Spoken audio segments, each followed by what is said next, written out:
Hi, thanks for joining me on this video.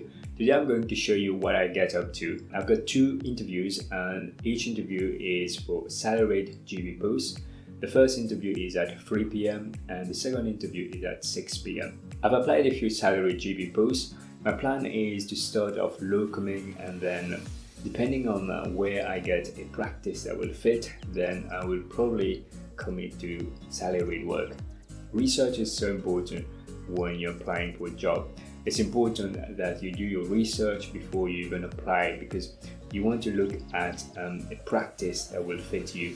So I've been looking on NHS jobs and RCGP jobs to look at what are the posts that's available, any vacancies in the area, any practices that I think that will fit my criteria. So some people like teaching or training practices, some people like very big practice, other people might like a small practice. So it's very varied. You need to look at what you want and you need to know exactly what sort of work are you looking at, because different practices have different sort of work. Some rural practice, the work might be completely different from an urban practice. So other things like branch practice, some practice have a branch site, so you might have to travel in between two locations, and some people don't like that idea.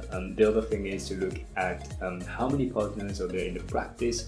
Is the practice run by a company, and how many GPs are working on the practice? The other thing to look at is to look at the CQC rating and the report, because this will give you an idea about how the practice has been when the CQC has evaluated them. So you might find that some practice is rated overall good, some practice might have improvement that they need to make. So you will get an idea whether a practice is doing well or whether the practice is struggling. You can also look at the practice website.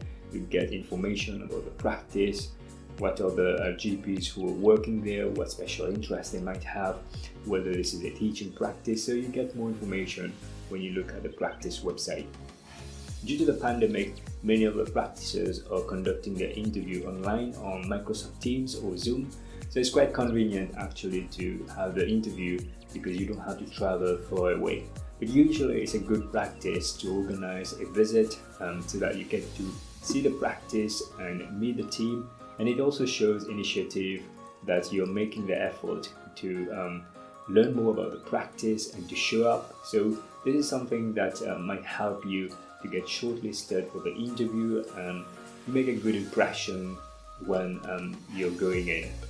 It's important to ask what's the reason the practice is hiring a new salaried GP. There are various reasons why a practice might want to hire somebody. It could be because the practice is expanding its list and it needs somebody to actually keep up with the workload, or it could be because one of the salaried GP has decided to retire and this is why they need a new person to cover that workload. Sometimes it could be for other reasons, such as somebody has actually been struggling in that surgery and has quit.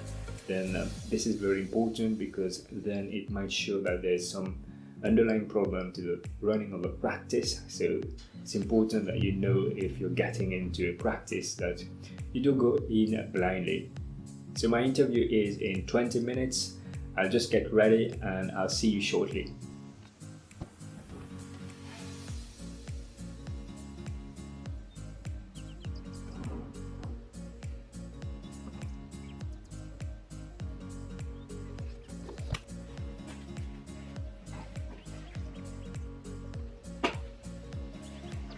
Okay, all right.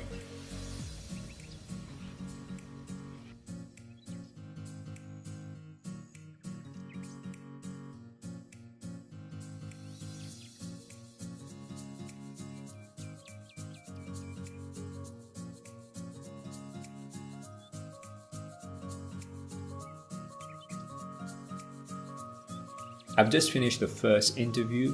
There were two people on the panel. There was a senior GP partner and there was a practice manager. The panel asked me various questions. The first question that I was asked is, tell me a little bit about yourself. This seems to be a common question that interview panel will ask. And then I was asked question about what I find at least satisfying in general practice, what I find stressful in general practice, what is my aspiration, whether I want to do anything like special interest, things like that. So it was a lot of things that we discussed back and forth. I asked them about the vision of the practice, where they want the practice to go, and what about the experience of salaried GP who have recently been employed, and about retention. One of the things in general practice you want to know is whether there is a high retention rate, which means that people getting hired and then they're leaving soon after. So if somebody, if a practice has high retention rate, then it might be a sign that there's something there that's causing people to leave. So this is quite important. And of course, when you're asking this question to the panel, they will give you the perception. If you can actually speak with the salaried GP yourself, you might get a different perception and experience from their end. My next interview is at 6 p.m. So I'm going to do a few things before the interview and then get ready for the second interview. If you like this video, you might also want to join Success Nation newsletter.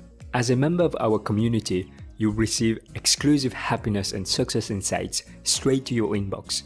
Sign up to join our community, link in the description below. I'll see you on the other side. It's nearly 6 p.m, so I'm just going to start my second interview. This one is going to be on Zoom. I've just finished my second interview of the day. The second interview was for a post of a salaried GP with view to partnership. So the interview was slightly different from the first interview because the partners were asking questions about succession. So there were 4 partners on the panel and they asked a bunch of questions. Each of them asked different questions. One of them even asked questions about clinical scenario, about a patient who's coming with breathlessness who is 65 years old. Other questions such as how to manage conflict among receptionist and secretary, and questions about management of the practice and any clinical specialist interest as well. So the question seems to be slightly different for salaried with view to partnership, and there's more about the business of becoming a partner and the commitment. So as a partner, you have more commitment in the business and you have more managerial responsibility than just clinical responsibility. If you want to learn how to design a portfolio career, a career of your dream, then you might want to watch this video where I interviewed a portfolio GP. And we talk about how the portfolio GP started his career, what are the things that he learned, and you learn a lot of tips from this video. Make sure you subscribe to this channel if you're not already subscribed, and make sure that you smash the like button.